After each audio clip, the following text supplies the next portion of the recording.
All right. Hello. We are going to get started on how to complete a Frayer model. So if you have a paper like this, it can be this size or it can be half of it printed like 2 on 1 piece of paper. It's a Frayer model, and the Frayer model is just a vocabulary strategy for learning vocabulary words. So I'm going to write that nice and big on mine so you can see it.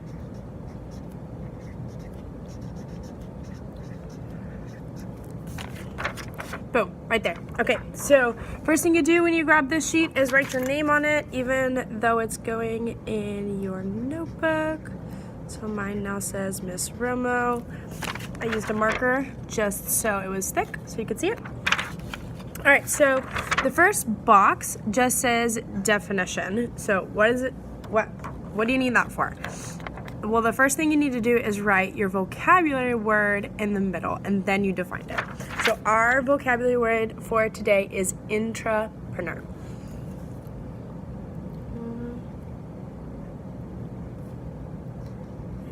Intrapreneur.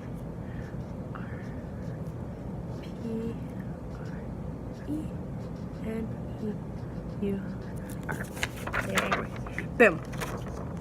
Now we need to define that word. That's what it says right here in the first box, definition. After that, you write characteristics of the word, then you make an example, then you make a non-example. So a non-example would just be something that is not an example of an intrapreneur. So if our word was teacher, and then example could be Miss Romo, and then a non-example could be firefighter, right? Or the principal. Principal's not a teacher. Okay? Simple as that. So I'm going to make a definition.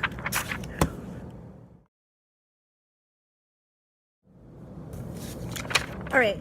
So an intrapreneur, I wrote in the center. Now we go to the definition part. It says, an intrapreneur is someone who uses entrepreneurial skills and mindsets, but within an organization. Example skills: problem solving, communication, and innovation.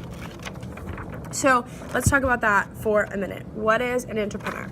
Let's just say I am very creative, I'm very innovative, and I know a way to make cars faster than they are right now. I can make your average car go 100 miles an hour, no problem. Okay? So if I'm an entrepreneur, I'm gonna say, all right, I'm gonna make Romo's car company, and I'm gonna take my own money, or I'm gonna raise money. I'm gonna take my own time, and I'm gonna make my own trademarked name, and I'm going to copyright my design so that no one can steal it. I'm gonna do all that work myself, so I take the risk. If my car is not good and no one buys it, it's my risk, okay? That's an entrepreneur.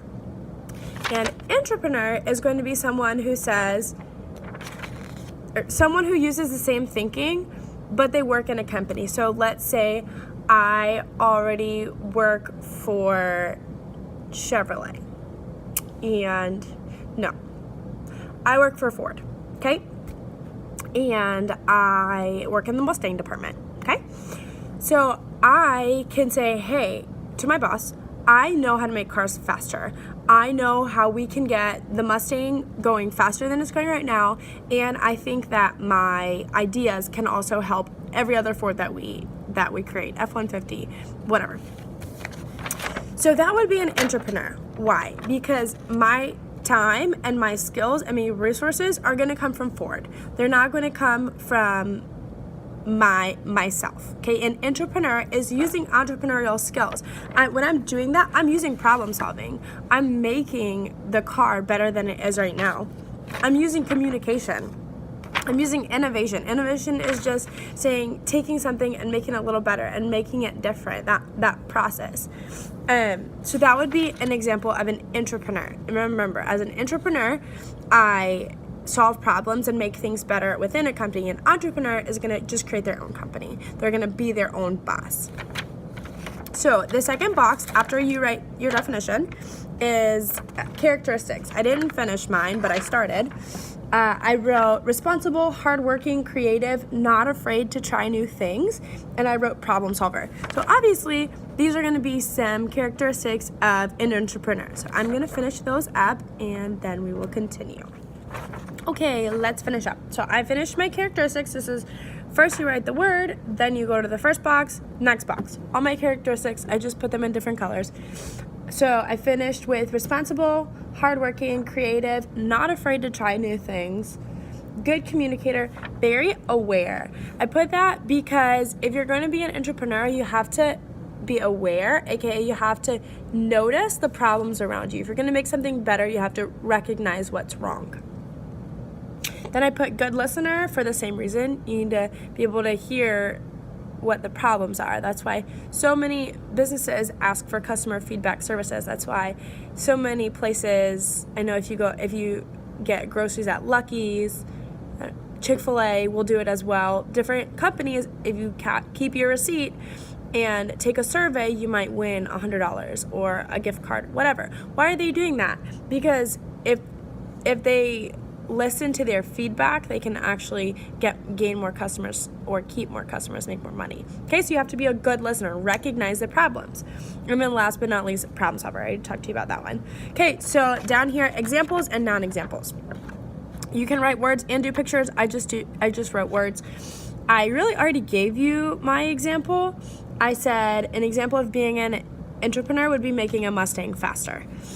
As an employee, I'll even write that in right now. As a Ford employee. Got it. Okay. Making a Mustang faster as a Ford employee. Okay, and then I put a second example. I said a teacher who suggests a policy that helps the entire school. So I know last year in our teacher meetings, we were told we're going on block schedule. And then someone suggested, hey, since we're going on block schedule, we need to make sure our breaks in between classes are longer. And that's something that the school did. We have longer breaks in between classes because teachers need a quick break and because people we don't have as many breaks during the day because we don't have seven period schedule anymore. So we need that longer break. And it did make our school better. So that is entrepreneurship. That's solving problems with ideas. And last but not least, non-example. So I wrote right here, Romo's Car Company. I already talked to you about that example. And then I just said any small business. And my last sentence says Chip and Joanna Gaines are entrepreneurs. Obviously, they're not entrepreneurs. They can make their company better, but they took their idea and the skills that they had and they created a business with it. They didn't go and take it to the business they were already working for. So hopefully that makes sense. You are all going to make your own Frayer model for the word intrapreneur.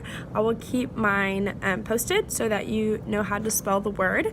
And the only thing you can copy from mine is my definition. Everything else, you cannot use my examples. You need to think of your own words. I'm going to cover these up with a sticky note. Come up with your own information because I want to know that you know what an entrepreneur is. All right, here we go.